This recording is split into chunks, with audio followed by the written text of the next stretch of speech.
ESPN allegedly pulled the plug on Ryan Clark in the middle of a live broadcast, and that's the part that's left everyone stunned.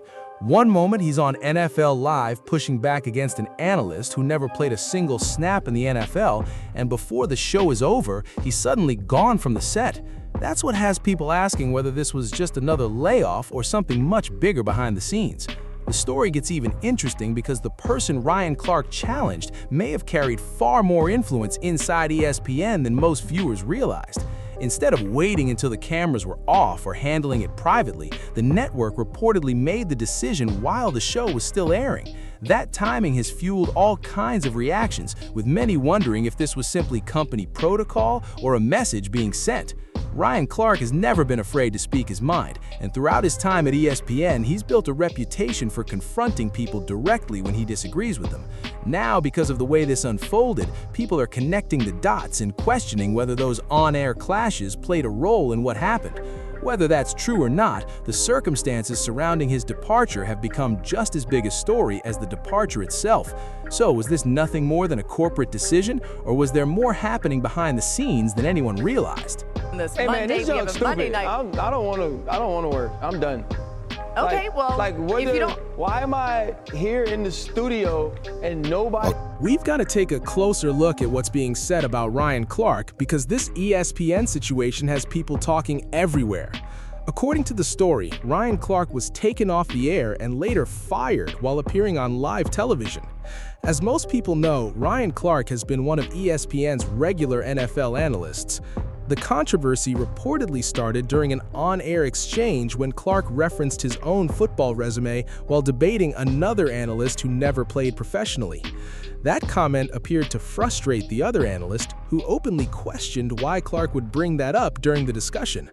Ryan Clark then pushed back, saying the analyst interrupted him before he had even finished making his point. He continued with his argument and again referenced the fact that the analyst had never played professional football. Not long after that exchange, viewers noticed Ryan Clark was no longer on the broadcast and immediately started asking what had happened. Once the show ended, reports claimed that ESPN had officially parted ways with Ryan Clark. The source presents that on-air confrontation as the incident that ultimately led to his dismissal. Let's take a look at the clip of Ryan Clark's exchange with the ESPN analyst and see what happened for ourselves. If you're enjoying the video, don't forget to leave a like because it really helps support the channel, and I appreciate it. This morning, are you feeling, okay, you look at A.J. Brown, which is this #1 wide receiver who got one target all night, and then you got CeeDee Lamb. But when was the one target? That's the target, But though. I'm saying, when was the one target? I'm saying you could have it both ways. 54 seconds left in the game on 2nd and 11. It was the one target. He runs the out route. You wake up this morning saying A.J. Brown had a better day than CeeDee Lamb? But you know what you wake up saying, though? A.J. Brown's team is 1-0. Of course. Right, like that's what I get it. But the thing is this, though, and we shouldn't do this on TV, and so I apologize if people think this is rude. That's the non-player. Oh, stop. CeeDee Lamb is let me tell you why. I'm not looking at fantasy football. Ryan, I'm not, don't belittle me like that. I could come in and say, as 3 ex-players are saying one thing, and give an alternative perspective that maybe CeeDee Lamb did play well. And Peter, what I need for you to do is not get mad and let me finish for one. Okay, go on. It wasn't about you. It was going to be about me. Okay. As a player, I can't speak for CeeDee Lamb. I'm speaking for me. Talk about this Ryan Clark firing. I'm going to keep it real with y'all. Number one, objectively, he's a good analyst. Why? He's brought NFL Live to Emmy Awards, of which they had never won before, and they likely will not win after. So I understand that fans, more than anything, we value y'all's opinions. We make the shows for y'all. But regardless of whether you think he's great or you think he's terrible, objectively speaking, he got the accolades to prove his greatness. With that being said, firing a man during his show that he's helped bring an Emmy Award is wild. I got a story for y'all. I'm going to hold that for the next 10 seconds.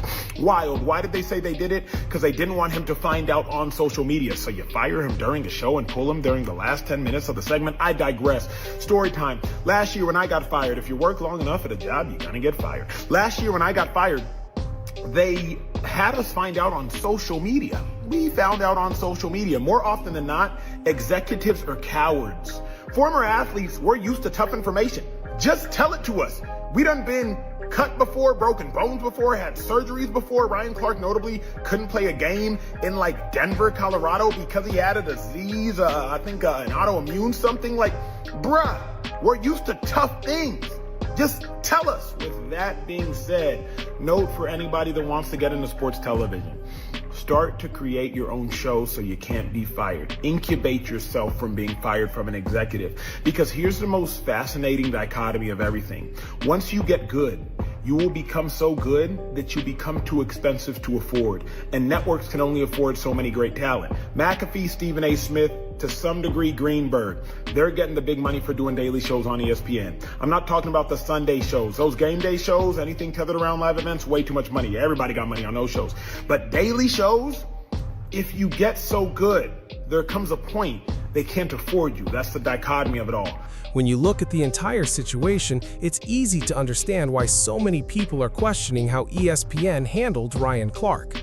According to the discussion, Ryan Clark helped NFL Live reach the level where it earned an Emmy, yet reports claim the network turned around and let him go during a live broadcast instead of handling it privately. That has sparked a much bigger debate than the firing itself.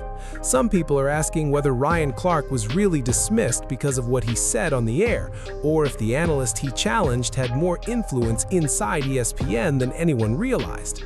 The argument being made is that Ryan Clark referenced the fact that he played professional football, while the analyst he was debating did not, and yet Ryan Clark was reportedly the one who lost his job. Do you think that alone justified firing him? At the same time, there have also been plenty of people sharing older clips and arguing that Ryan Clark simply wasn't a good analyst. Still, if the reports are accurate, many believe the on-air disagreement is what ultimately led to ESPN's decision. Some even speculate that the analyst Ryan Clark confronted may have raised concerns during the commercial break, although that's only part of the discussion surrounding the situation. What people can't ignore is how quickly everything unfolded, with Ryan Clark reportedly disappearing from ESPN almost as if he'd never been there. That alone has left a lot of viewers questioning how the network handled one of its longtime personalities. Let me know where you stand in the comments. Do you think Ryan Clark's reported firing was justified, or do you believe there was more happening behind the scenes? Be sure to like the video and subscribe because this story is still developing.